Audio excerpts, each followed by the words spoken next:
Hello, everybody. How are you? We're here in Bethel Park, south of Pittsburgh. But this video is going to be 5 things you don't want to miss when visiting Pittsburgh. I get so many questions. Joe, you've been there a few days now. What can you tell us we should see when we come to visit Pittsburgh? And by the way, you should come to visit Pittsburgh. If you have it potentially on the travel list, move it up, because seriously, you will love this city.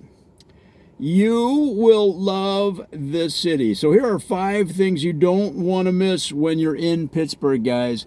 And number 1, especially if you're a football fan, it's the season ticket museum. So let me restate that. It's the Pittsburgh Steelers season ticket museum. So the museum has every type of season ticket that they've offered for Steelers games since they started.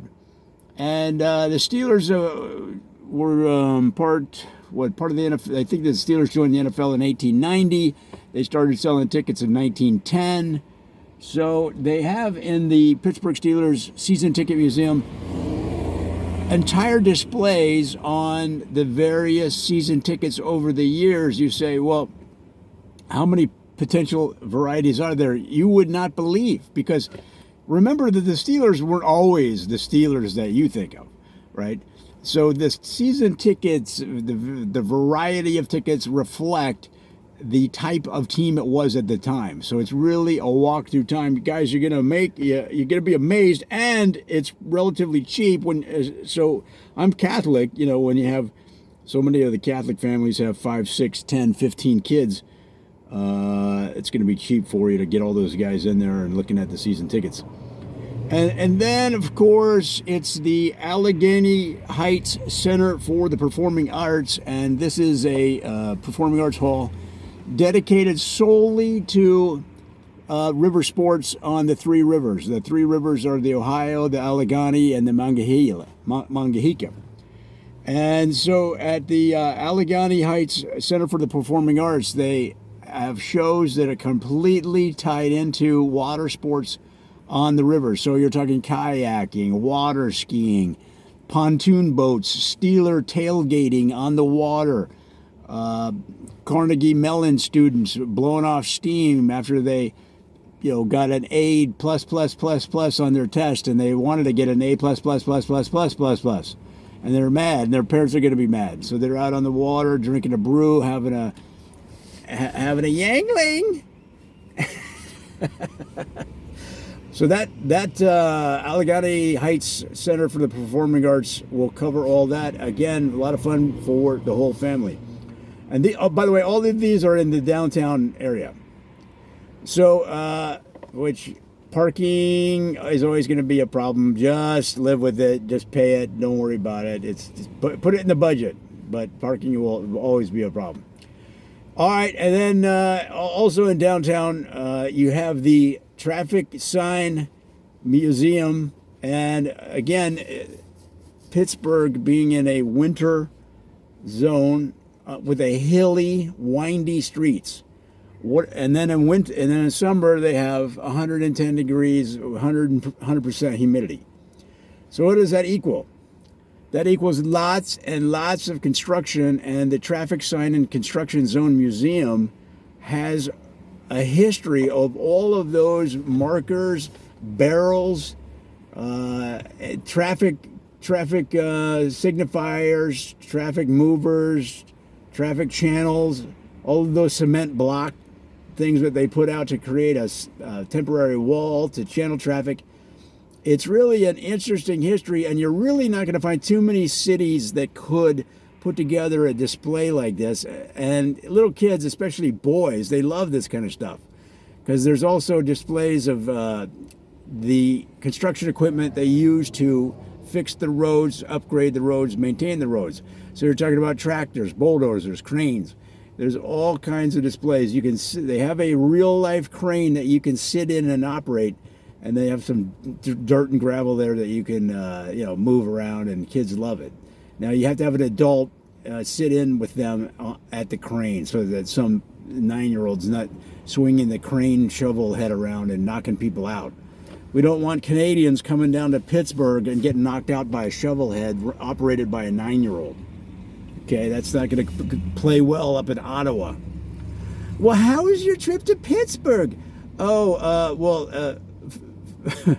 Ivan here got knocked out by the shovelhead on a crane operated by a 9-year-old. And you know that the next word out of their friend's mouth is going to be, those Americans, so we don't want that.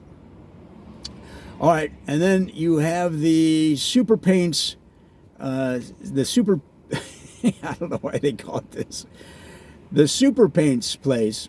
And that Super Paints, it's kind of a history of paint, but your kids, mainly what they're going to be excited about is they can and wear your old clothes. It's like your parents used to say when you were a kid, wear your old clothes.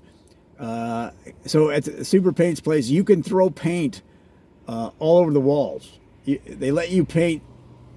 So it's like a warehouse, and there's different rooms, and they give you paint. It's $25 a person, so it's a little steep, but that pays for all the paint. And you can paint the walls.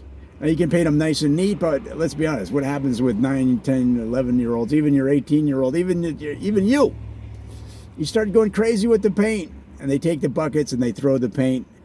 And I'll be honest with you, a lot of times people come out wearing paint. So it's fun, but they know what's going to happen. It's kind of like going to a Gallagher comedy show. People know what's going to happen, that he's going to hit that watermelon and it's going to go flying. So at the Super Paints place, it's a lot of fun, but don't expect to make some artistic, well, I take that back. Some of the rooms, people have done some amazing artwork, but it doesn't last long because the next group in from Iowa or New Orleans or some uncouth place like Philadelphia, they'll just throw paint all over the place, and there goes the nice mural somebody made. But give that a try.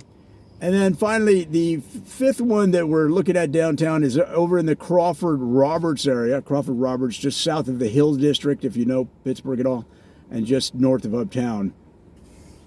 They've got the Senator John Hines ketchup display. So Senator John Hines, there's several facilities in town dedicated to honoring his work and his achievements. But this particular one, the Senator John Hines ketchup display, is a temporary installment. They call it a pop-up installment or a temporary installment. So I would say check online before you head over there. But basically, you can see every ketchup bottle that Senator John Hines used or had in his hands. Even if he was overseas, they collected the bottles. So there's over 10,000 bottles from his career. And that's interesting in that they've tied it to the history of the United States, the events, and also world history.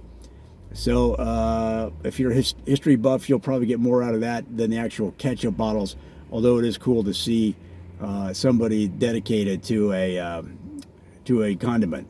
That's a real dedication. All right, guys, those are 5 fun things to do for the whole family. Just remember, at the Super Paints place, you're going to get paint on you. I would say wear your old clothes you don't expect to wear again. And then little caveats like that. But check online, of course, for times and days. Don't worry about the parking. Just be prepared mentally beforehand that you're going to be paying downtown bucks to park. And that way you're not stressed out about it the whole time. All right, let me know how it goes.